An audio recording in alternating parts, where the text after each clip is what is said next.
is the fact that, or the idea that's being communicated there, that it's not good for man to be alone, just a matter of what you talked about, that when one is alone, man, let's say being generic and applying equally to men and women, when one is alone, they are by definition not in their complete natural state? Or is there maybe part of that that's more pragmatic or functional? That is another very central, fundamental quote that tells us so much about who we are and what we are. God creates for 6 days. On the first day, he said, let there be light. There was light. On the second day, he said, let the water separate. They separated. On the third day, he said, let the earth give forth vegetation. Gave forth vegetation.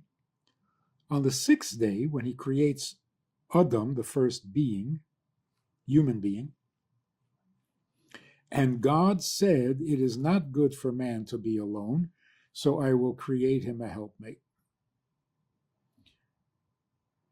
The obvious question is, you didn't have to say it, just do it. Okay. Every day you created whatever you want to create without saying, oh, it's dark in here, I need to create light. Why did he have to say it's not good for man to be alone, so I'll create a woman? It's almost like he had to justify creating a woman. He needed and also, why did he say it's not good for man to be alone? It's not good for a woman either.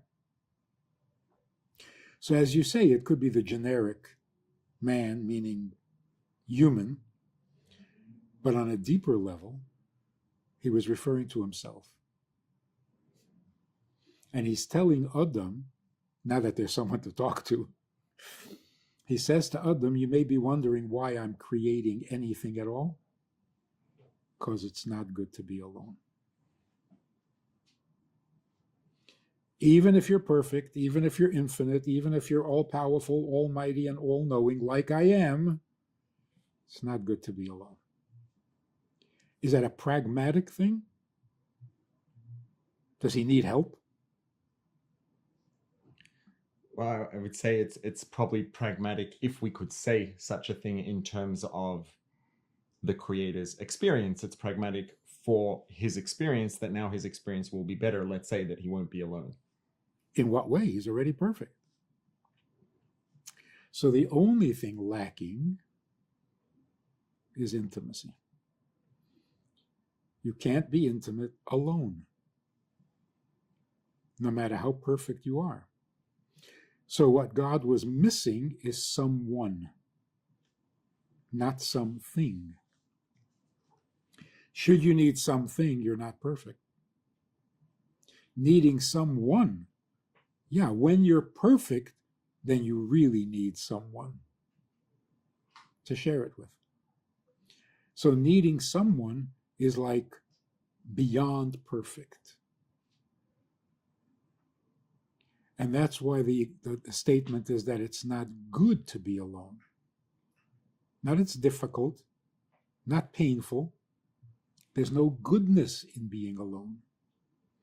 So imagine a human being is perfect, needs nobody, needs nothing. What's good about that? We use the word good carelessly. Oh yeah, very good to be independent. No, not good, just pragmatic. But there's nothing good about it. So God is saying, the reason I'm creating is because, as perfect as I am, being just me is not acceptable. And now I'm going to give you that same instinct, because you're created in my image, and you also will feel a need to have someone other than yourself in your life, so I'll create you a helpmate too. That is so romantic and yet indispensable. Romance is not optional. It is the very core of creation. God created because being alone, which he was, is not godly. So when we get married, we are imitating God by not wanting to be alone, only because it's not good, not because it's hard.